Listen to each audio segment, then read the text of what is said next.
Operation Sindoor తో పాకిస్తాన్ బిక్కచచ్చిపోయింది. ఏం చేయాలో పాలుపోని స్థితిలో సరిహద్దుల్లో పైశాచికాన్ని ప్రదర్శించింది. అమాయక పౌరులే లక్ష్యంగా ఎల్ఓసి వెంబడి పెద్ద ఎత్తున షెల్లింగ్ చేశారు పాక్ రేంజర్స్.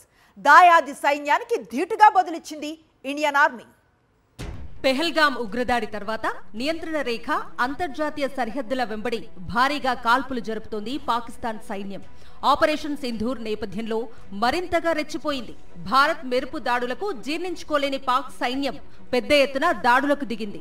అమాయక పౌరులను టార్గెట్ చేసింది. సరిహద్దు గ్రామాలు, ప్రజల ఇళ్లపై మోర్టార్లు, ఫిరంగులను ప్రయోగించారు పాక్ రేంజర్స్. ఈ కాల్పుల్లో 15 మంది ప్రాణాలు కోల్పోగా 42 మంది గాయపడినట్లు భారత ఆర్మీ వెల్లడించింది. ఆపరేషన్ సింధూర్లో పాకిస్తాన్లోని ఉగ్ర స్థావరాలను ధ్వంసం చేసింది భారత్. పాక్ పౌరుల జోలికి వెళ్లలేదు.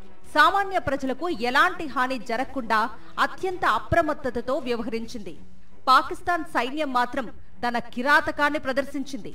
అక్కడ ఉగ్రవాదులు చేస్తే ఇక్కడ అమాయక పౌరులను, మూగ జీవాలను లక్ష్యంగా చేసుకుంది. పూంచ్తో పాటు రజౌరి, కుప్వారా జిల్లాలోని యురి, తమ్గర్ సెక్టార్లలో పాక్ కాల్పులు జరిపింది.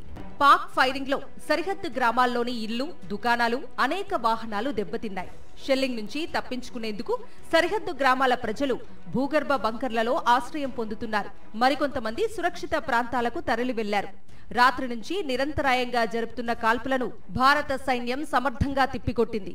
ఎదురు కాల్పుల్లో పాక్ ఆర్మీ పోస్టులు ధ్వంసమయ్యాయి. భారత్ పాక్ మధ్య ఉద్రిక్త పరిస్థితుల నేపథ్యంలో బార్డర్ స్టేట్స్ పూర్తి స్థాయిలో అలర్ట్ అయ్యాయి. జమ్మూ ప్రాంతంలోని 5 సరిహద్దు జిల్లాల్లోని అన్ని విద్యా సంస్థలను అధికారులు మూసేశారు. జమ్మూ, సాంబా, కథువా, రజౌరి, పూంచ్ జిల్లాల్లో స్కూల్స్ మూతపడ్డాయి. పాకిస్తాన్తో సరిహద్దులు పంచుకుంటున్న పంజాబ్లోనూ అప్రమత్తత ప్రకటించారు. పఠాన్కోట్ జిల్లాలో 72 గంటల పాటు విద్యా సంస్థలను మూసివేశారు అధికారులు. ఉద్రిక్త పరిస్థితుల నేపథ్యంలో దేశంలోని 18 విమానాశ్రయాలు తాత్కాలికంగా మూతపడ్డాయి. శ్రీనగర్ ఎయిర్పోర్ట్ ను భారత వాయుసేన ఆధీనంలోకి తీసుకుంది. లేహ్, జమ్మూ, అమృత్సర్, పఠాన్కోట్, చండీగఢ్, జోధ్పూర్, జైసల్మేర్, షిమ్లా, ధర్మశాల, జామ్నగర్ విమానాశ్రయాలను తాత్కాలికంగా మూసేశారు. భారత విమానయాన సంస్థలు 200కు పైగా విమానాలను రద్దు చేశాయి. ఒక ఇండిగోనే 165 పైగా విమానాలను రద్దు చేసింది. Air India express, spice jet, ఆకాశ ఎయిర్, కొన్ని విదేశీ విమానయాన సంస్థలు వేర్వేరు విమానాశ్రయాలకు తమ విమానాలను రద్దు చేశాయి. మరోవైపు యుద్ధ సన్నద్ధతలో భాగంగా దేశవ్యాప్తంగా 244 జిల్లాల్లోని 259 లొకేషన్లలో మాక్ డ్రిల్స్ నిర్వహించారు. సంక్షోభ సమయంలో పౌరులు ప్రాణాలు ఎలా కాపాడుకోవాలో భద్రతా దళాలు అవగాహన కల్పించాయి. దాదాపు 50 సంవత్సరాల తర్వాత దేశవ్యాప్తంగా మాక్ డ్రిల్స్ జరుగుతున్నాయి.